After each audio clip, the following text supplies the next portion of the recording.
ज्ञान के मार्ग में पीछा नहीं रहना चाहते तो जुड़े हमारे चैनल प्राचीन ज्ञान के साथ और पाइए अच्छे अच्छे ज्ञानवर्धक जानकारियां। मित्रों, किस स्त्री के भाग्य में पुत्र की प्राप्ति नहीं होती है और उसे पूरे जीवन में निसंतान ही रहना पड़ता है, और वो कौन से कार्य हैं जो एक पतिव्रता स्त्री को अपने जीवन में कभी नहीं करने चाहिए, नहीं तो उसे पुत्र की प्राप्ति नहीं होती है।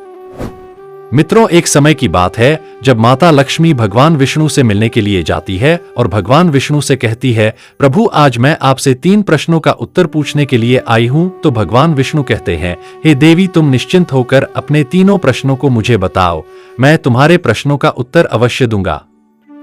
तो प्रश्नों को बताते हुए माता लक्ष्मी कहती हैं, प्रभु मेरा पहला प्रश्न यह है कि वो कौन सी स्त्री है जिसके भाग्य में पुत्र की प्राप्ति नहीं होती है और वो पूरा जीवन निसंतान ही रहती है। और मेरा दूसरा प्रश्न है, वो कौन सी स्त्री है जो समय से पहले ही विधवा हो जाती है और बिना पति के दुखी जीवन व्यतीत करती है।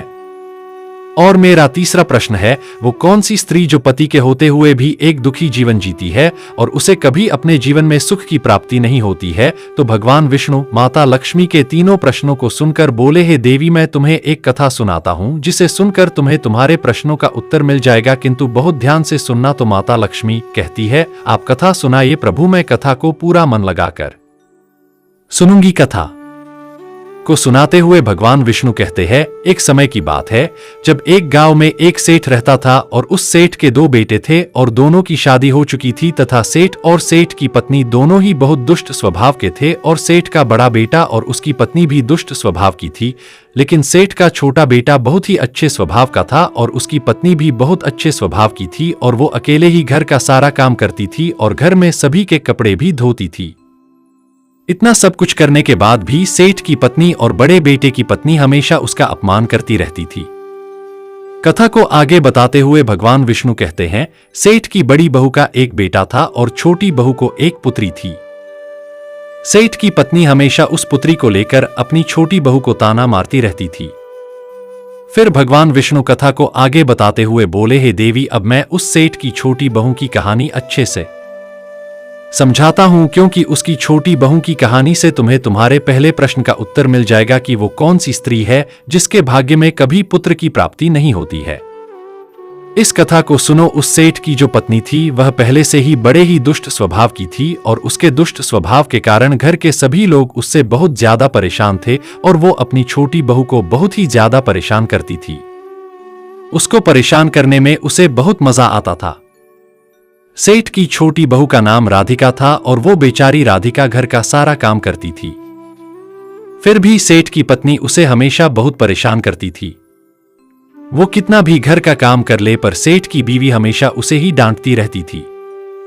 एक दिन जब राधिका घर में झाड़ू लगा रही थी तो सेठ की पत्नी बोली, इतनी देर हो गई, तू अभी तक झाड़ू ही नहीं लगा पाई। मैं मंदिर जा रही हूं और जब तक वहां से आऊंगी तब तक खाना बन जाना चाहिए, आते ही मैं खाना खाऊंगी।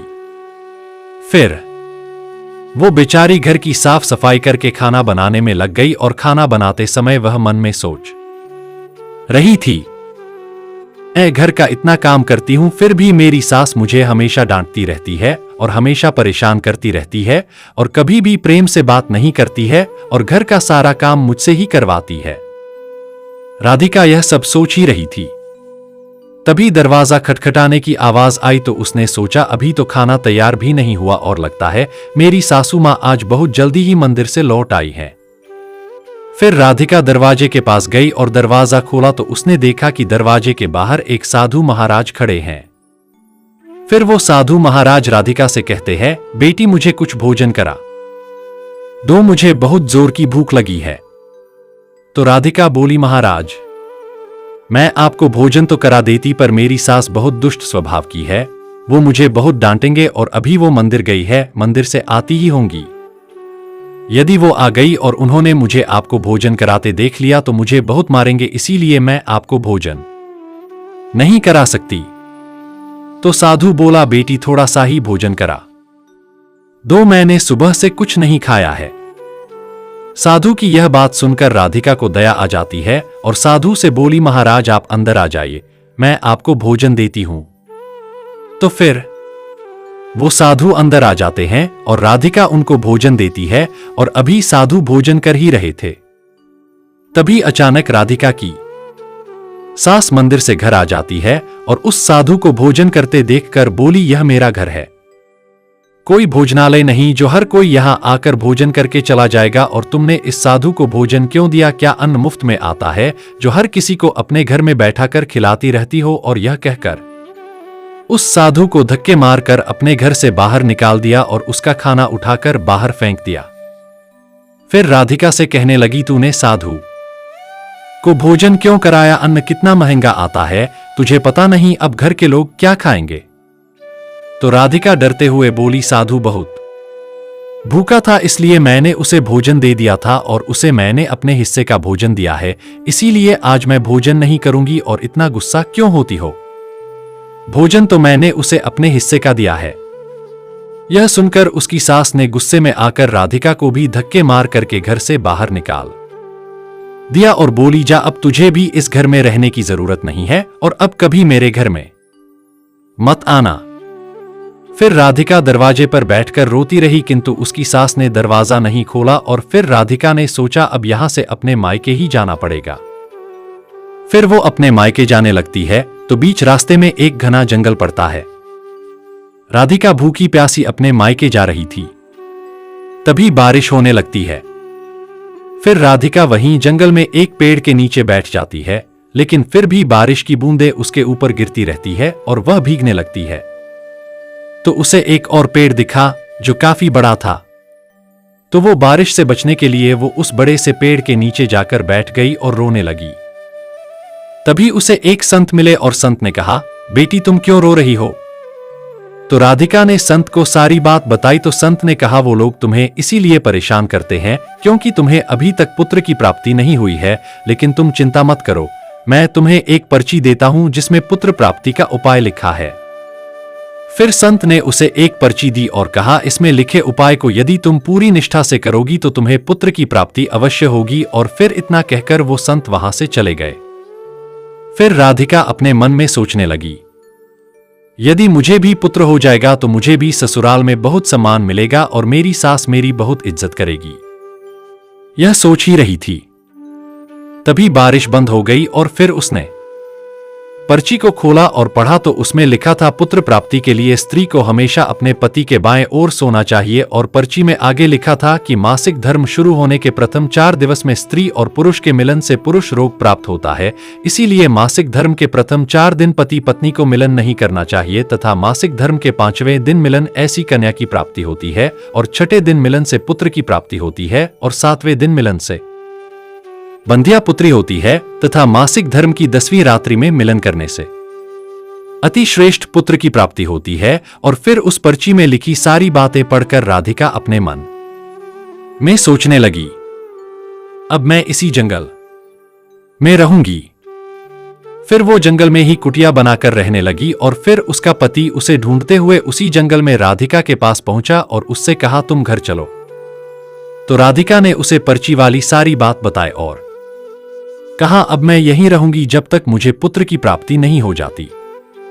यह सुनकर उसका पति भी उसी के साथ जंगल में रहने लगता है। और फिर राधिका ने अपने मासिक धर्म के दौरान मासिक धर्म की 10वीं रात्रि में अपने पति के साथ मिलन किया और वो गर्भवती हो गई। फिर सुबह स्नान करके राधिका पूजा पाठ करने के लिए बैठी हुई थी, तभी उसका पति लकड़ी काटने के लिए चला गया और फिर भयंकर तूफान आया जिससे उसकी झोपड़ी उड़ गई और भारी बारिश होने लगी। और फिर बारिश से बचने के लिए राधिका उसी बड़े से पेड़ के नीचे जाकर बैठ गई और उस पेड़ पर 2 राक्षसी रहती थी जो इस समय बाहर गई हुई थी। और थोड़ी ही देर बाद वो दोनों राक्षसी पेड़ पर आकर बैठ गई और उसी पेड़ के नीचे राधिका बैठी थी। फिर वो राक्षसी आपस में कहने लगी, चलो सोने के टापू पर चलते हैं। तो दूसरी कहने लगी, पर चलेंगे कैसे? तो पहली राक्षसी बोली, इसमें कौन सी बड़ी बात है, इस पेड़ को अभी उड़ा देती हूं, इसी से चलेंगे। इतना कहकर वो दोनों राक्षसी उस पेड़ पर बैठकर सोने के टापू की तरफ निकल लेती है और उसी पेड़ के नीचे पेड़ की जड़ पर राधिका भी बैठी थी, इसीलिए साथ में वो भी उड़ने लगती है। किंतु राक्षसी को ये बात नहीं पता होती है कि इसी पेड़ के नीचे एक औरत भी है। फिर कुछ ही देर में वो दोनों राक्षसी सोने के टापू पर पहुंच जाती है और फिर दोनों राक्षसी को भूख लगी तो वो दोनों पेड़ से उतरकर शिकार करने के लिए चली गई। फिर राधिका पेड़ की जड़ से उतरकर जब सोने के टापू पर पैर रखा तो उसने देखा यहां तो सब सोना ही सोना है। तो वह जल्दी जल्दी सोने को अपनी साड़ी के आंचल में भरने लगी और जितना सोना भर सकती थी उतना भर लिया और फिर दोबारा से उसी पेड़ की जड़ पर जाकर बैठ गई। फिर कुछ देर बाद दोनों राक्षसी शिकार करके वापस आ गई और फिर पेड़ के ऊपर बैठ गई और फिर दोनों आपस में कहने लगे चलो अब यहां से चलते हैं, और फिर कुछ ही देर में वो दोनों पेड़ को लेकर वहीं पर पहुंच गए। फिर राधिका तब तक पेड़ की जड़ पर ही चुपचाप बैठी रही जब तक वो दोनों राक्षसी वहां से चली नहीं गई। फिर भगवान विष्णु कहानी को आगे बताते हुए माता लक्ष्मी से कहते हैं, अब कहानी को ध्यान से सुनना क्योंकि यही से आपको पता चलेगा कि किस स्त्री के भाग्य में पुत्र की प्राप्ति नहीं होती है। तो माता लक्ष्मी कहती हैं, जी प्रभु। तो भगवान विष्णु कहते हैं, फिर कुछ देर बाद वो दोनों राक्षसी वहां से चली गई और फिर राधिका उस सोने को लेकर पेड़ की जड़ से नीचे आ गई और सोचने लगी यह सारा सोना लेकर मैं अपने घर जाऊंगी और मेरी सास इतना सोना देखकर खुश हो जाएंगी और मुझे परेशान करना बंद कर देंगी और मुझसे घर का काम भी नहीं कराएंगी। राधिका यह सोच ही रही थी तभी उसका पति भी जंगल से लकड़ी काट कर आ गया और राधिका से कहने लगा, इतना सारा सोना तुम कहां से लाई हो? तो राधिका ने उसे राक्षसी वाली सारी बात बताई और कहा चलो अब हम लोग घर चलते हैं। तो उसका पति बोला ठीक है, और फिर दोनों घर जाते हैं और घर जाते ही राधिका ने अपनी सास को सारा सोना दे दिया। फिर इतना सारा सोना देखकर उसकी सास बहुत खुश हुई और उससे पूछने लगी कि तुम इतना सारा सोना कहां से लाई हो? तो राधिका ने अपनी सास को राक्षसी वाली सारी बात बताई। फिर उसकी सास ने सारा सोना ले लिया और उसके बाद राधिका से कहने लगी, इतने सोने से क्या होगा? जब वहां पर बहुत सारा सोना था तो तुझे और ज्यादा सोना लेकर आना था, इतना थोड़ा सोना लेकर क्यों आई हो? तो राधिका बोली, माँ जी इतना सारा सोना तो है और लाती तो क्या होता? उसकी सास बोली, तुझे और ज्यादा सोना लाना था जिससे हमारी 7 पुश्तें बैठकर खाती फिर भी सोना खत्म न होता। अब तू देख, इस बार मैं जाऊंगी और बहुत सारा सोना लेकर आऊंगी। तो राधिका ने कहा, नहीं मां जी आप वहां मत जाओ, वहां जान का भी खतरा है। तो सास बोली, नहीं मैं तो जाऊंगी और बहुत सारा सोना लेकर आऊंगी। और इस प्रकार उसकी सास ने उसकी बात नहीं मानी और उसी जंगल में पहुंच गई और उसी पेड़ के नीचे जाकर बैठ गई जहां पर कुछ दिनों पहले राधिका बैठी थी। तो उसे राक्षसी उड़ाकर सोने के टापू पर ले गई थी। फिर कुछ देर राधिका की सास पेड़ की जड़ पर बैठी रही और थोड़ी ही देर में वो दोनों राक्षसी वहां आई और उसी पेड़ पर बैठ गई। फिर एक राक्षसी कहने लगी, आज सोने के टापू पर नहीं बल्कि आज नदी के किनारे चलते हैं, वहां पर मछलियां खाएंगे। और इतना कहकर पेड़ को लेकर नदी की तरफ चल देती है। तभी उसकी सांस एकदम से बोल पड़ी, तुम दोनों पेड़ को सोना के टापू पर लेकर क्यों नहीं जा रही हो? तभी उन दोनों की नजर उसकी सास पर पड़ी और उसकी सांस सोचने लगी, ये मैंने क्या बोल दिया? अब तो यह राक्षसी जान जाएंगे कि इस पेड़ पर कोई और भी है। फिर वो दोनों ने देखा कि इस पर तो एक स्त्री बैठी है। तो दोनों ने पेड़ को बहुत जोर से हिलाया जिसके कारण उसकी सांस पेड़ से नीचे गिर गई और उसकी मौत हो गई। उसके बाद जब उसके घर वालों को उसकी मौत का पता चला तो सभी लोग वहां पर पहुंच गए और राधिका कहने लगी, मैंने सासू मां को समझाया था कि वहां मत जाओ, फिर भी वो वहां पर सोने के लालच में चली गई। अब इनके लालच का फल उन्हें मिल गया। मित्रों, कहानी को डोट आगे बताते हुए भगवान विष्णु कहते हैं, इस तरह उसकी सास की मौत हो गई। इसीलिए हमें लालच नहीं करना चाहिए। और फिर कुछ समय के बाद राधिका को एक पुत्र हुआ और पुत्र प्राप्ति के बाद राधिका बहुत खुश थी और उसने अपने घर में एक दावत रखी जिसमें उसने बहुत सी पंडितों और संत महात्माओं को अपने घर पर भोजन कराया। फिर भोजन करके सभी संत महात्माओं ने उसको बहुत आशीर्वाद दिया और उधर सेठ के बड़े बेटे की बहू जो हमेशा राधिका को पुत्र को लेकर ताने मारा करती थी, उसका मुंह हमेशा के लिए बंद हो गया। फिर भगवान विष्णु माता लक्ष्मी से कहते हैं, मेरी कथा समाप्त हुई, अब मैं तुम्हें तुम्हारे प्रश्नों के उत्तर देता हूं। तुम्हारा पहला प्रश्न था, कौन सी स्त्री के भाग्य में पुत्र की प्राप्ति नहीं होती है और वो पूरा जीवन निसंतान रहती है? तो जो स्त्रियां संत द्वारा दिए गए पर्ची में लिखी बातों के विपरीत कार्य करती है, उनके भाग्य में पुत्र की प्राप्ति नहीं होती है। और जो स्त्रियां अपने पति का आदर नहीं करती हैं और हमेशा उनसे लड़ती झगड़ती रहती हैं और अपने पति से हमेशा नाराज रहती हैं, उनके भी भाग्य में पुत्र की प्राप्ति नहीं होती है। इसलिए प्रत्येक स्त्री को अपने पति का आदर सम्मान करना चाहिए। और तुम्हारा दूसरा प्रश्न था कि वो कौन सी स्त्री है जो समय से पहले ही विधवा हो जाती है और बिना पति के एक दुखी जीवन जीती है। तो समझ लो, जो स्त्रियां पति के होते हुए भी मांग में सिंदूर नहीं लगाती है और न ही मंगलसूत्र पहनती है और जहां भी जाती है बिना सिंदूर और बिना मंगलसूत्र के जाती है तथा पति के कहने पर भी उसकी बात नहीं मानती है और पराये मर्दों के साथ संबंध बनाती है, तो ऐसी स्त्रियां समय से पहले ही विधवा हो जाती है। इसीलिए एक शादीशुदा स्त्री को पतिव्रता जीवन जीना चाहिए और अपने पति के अलावा पराये मर्दों को नजर उठाकर भी नहीं देखना चाहिए। और तुम्हारा तीसरा प्रश्न था कि वो कौन सी स्त्री है जो पति के होते हुए भी एक दुखी जीवन जीती है और उसे अपने जीवन में कभी सुख की प्राप्ति नहीं होती है। तो समझ लो, ये वो स्त्रियां हैं जो सुबह देर तक सोती रहती है और सुबह 8 या 9 बजे के बाद उठती है और बिना स्नान किए ही भोजन बना देती है और पूजा पाठ भी नहीं करती है और कहीं भी जाना होता है तो अपने पति की बिना आज्ञा के चली जाती है, पति के मना करने पर भी नहीं मानती है, पति की एक भी बात नहीं मानती है। तो ऐसी स्त्रियों के जीवन में कभी सुख की प्राप्ति नहीं होती है और हमेशा दुखी जीवन जीती है। इसीलिए एक पतिव्रता स्त्री को हमेशा चरित्रवान रहना चाहिए और प्रातः काल में उठकर स्नान आदि करके पूजा पाठ करके फिर भोजन तैयार करना चाहिए, जिससे कि घर में सुख शांति आती है। और माता लक्ष्मी की पूजा भी करनी चाहिए, जिससे कि माता लक्ष्मी प्रसन्न होती है। तो दोस्तों, ये थे आज की छोटी सी जानकारी। यह जानकारी कैसा लगा आप हमें कमेंट में जरूर बताएं।